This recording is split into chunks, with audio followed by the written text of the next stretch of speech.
तीसरे स्कंद की कथा सुनाकर मैत्रेय जी ने कुछ पल का विश्राम लिया। तत्पश्चात बोले, हे नारायण भक्त महात्मा विदुर, महाराज मनु ने शत्रुपा से विचार विमर्श कर अपनी कन्या आकुति का विवाह रुचि प्रजापति से कर दिया। वे प्रभु के महान भक्त थे। प्रभु की कृपा से आकृति के गर्भ से एक बालक तथा एक कन्या की उत्पत्ति हुई। बालक के रूप में स्वयं यज्ञ भगवान विष्णु ने अवतार लिया एवं कन्या विष्णु प्रिया लक्ष्मी जी थी। राजा मनु ने पुत्री का धर्म के अनुसार आकुति के पुत्र को ले लिया और वह कन्या जिसका नाम उस अवतार में दक्षिणा या रुचि प्रजापति ने अपने साथ रखा था, विवाह योग्य होने पर उसका विवाह विष्णु जी से संपन्न हुआ। दक्षिणा के गर्भ से 12 पुत्रों की उत्पत्ति हुई। दक्षिणा के पुत्रों के नाम तोष, प्रतोष, संतोष, भद्रशांति, ईडस्पति, ईष्म कवि, विभु, स्वहन, सुदेव एवं रोचन हुए। मनु की तीसरी कन्या का पाणिग्रहण संस्कार विवाह दक्ष प्रजापति से हुआ। समस्त संसार में दक्ष प्रजापति की संतानें फैली हुई हैं। देवहूति और कर्दम ऋषि से उत्पन्न 9 कन्याओं का विवाह 9 ब्रह्मर्षियों से हुआ। उनकी कला नाम की पुत्री का विवाह मरीचि ऋषि से हुआ, जिससे 2 पुत्र उत्पन्न हुए। पूर्णिमा नाम के पुत्र से ब्रज एवं विश्वभ नामक 2 पुत्र तथा देवकुल्या नाम की पुत्री उत्पन्न हुई। यही देवकुल्या अगले जन्म में गंगा नदी के रूप में प्रकट होकर पापियों के पाप को धोने वाली पतित पावनी गंगा के नाम से विख्यात हुई। अत्रि ऋषि की पत्नी अनुसुईया के गर्भ से ब्रह्मा, विष्णु एवं महादेव शंकर का अंश प्राप्त कर 3 पुत्रों की उत्पत्ति हुई, जो आगे चलकर दत्तात्रेय, दुर्वासा एवं चंद्रमा नाम से जग में विख्यात हुए। उपरोक्त कथा सुनकर विदुर जी ने पूछा, हे ज्ञान चक्षु मैत्रेय जी, कौन सा ऐसा कारण है कि ब्रह्मांड की तीनों महाशक्तियों ने एक साथ माँ अनुसुईया की कोख से जन्म लिया? तब मैत्रेय जी बोले, हे विदुर जी, सृष्टि के रचनाकार अर्थात ब्रह्मा जी ने अत्रि मुनि को सृष्टि में मनुष्यों की जाति का विस्तार करने हेतु आज्ञा दी।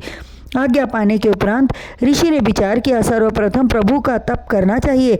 अतः अत्रि मुनि और अनुसुईया जी तप करने के लिए ऋषभान पर्वत पर चले गए और 100 वर्षों तक मात्र वायु पीकर तप करते रहे, परंतु उन्होंने किसी देवता का नाम लेकर तपस्या नहीं की, बल्कि प्रभु को कर्ता कहकर पुकारते रहे। उनके तप से प्रसन्न होकर तीनों महाशक्तियों ने उन्हें दर्शन दिए। उन्हें प्रकट हुआ देखकर अत्रि मुनि बोले, हे प्रभु, हमने एक देवता का स्मरण किया और आप तीनों देवों ने मुझे दर्शन दिया। अब मैं आपसे क्या मांगूं? तब ब्रह्मा, विष्णु और शिव जी बोले, हे ऋषिवर, आपने कर्ता कहकर गुहार की। हम तीनों देव कर्ता हैं।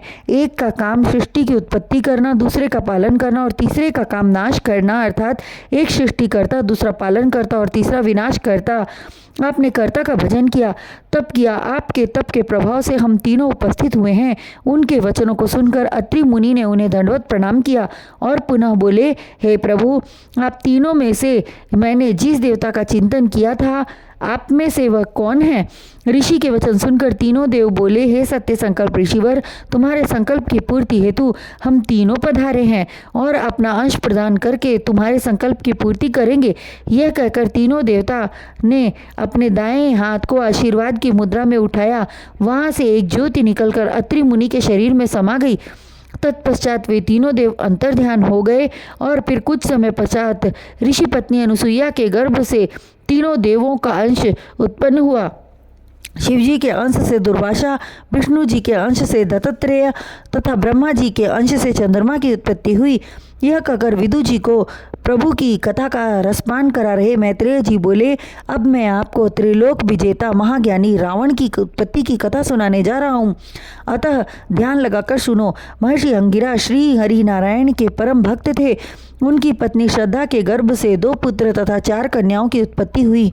सीनी बाला, कुहुराका तथा अनुमति नाम की कन्याएं बृहस्पति एवं पुलत्स्य नाम के 2 पुत्र। पुलत्स्य की पत्नी ने 2 पुत्रों को जन्म दिया। अगस्त्य मुनि तथा विशेषरवा की 2 पत्नियां थी। पहली पत्नी इडबीडा के गर्भ से कुबेर की उत्पत्ति हुई, जिसने बाद में धन संपत्ति के देवता का पद प्राप्त किया, एवं दूसरी पत्नी केशिनी के गर्भ से 3 पुत्रों की उत्पत्ति हुई। विशेषरवा के ये तीनों पुत्र रावण, कुंभकर्ण तथा विभीषण कहलाए। महाराज मनु की तीसरी कन्या का विवाह दक्ष प्रजापति से हुआ। दक्ष की पत्नी प्रसूति के गर्भ से 16 कन्याएं उत्पन्न हुई।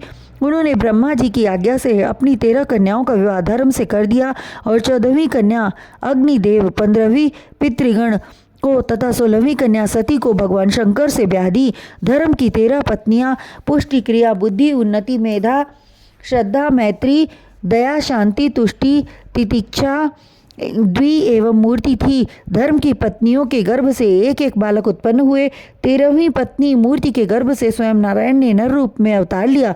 अग्निदेव की पत्नी स्वाहा के गर्भ से 3 महान पुत्रों की उत्पत्ति हुई, जो पावक, पवमान तथा सूची के नाम से प्रसिद्ध हुए। उन बालकों ने 45 प्रकार की अग्नि उत्पन्न की, जो अपने पिता अग्निदेव के साथ गिनती में आकर 49 अग्नि कहलाए।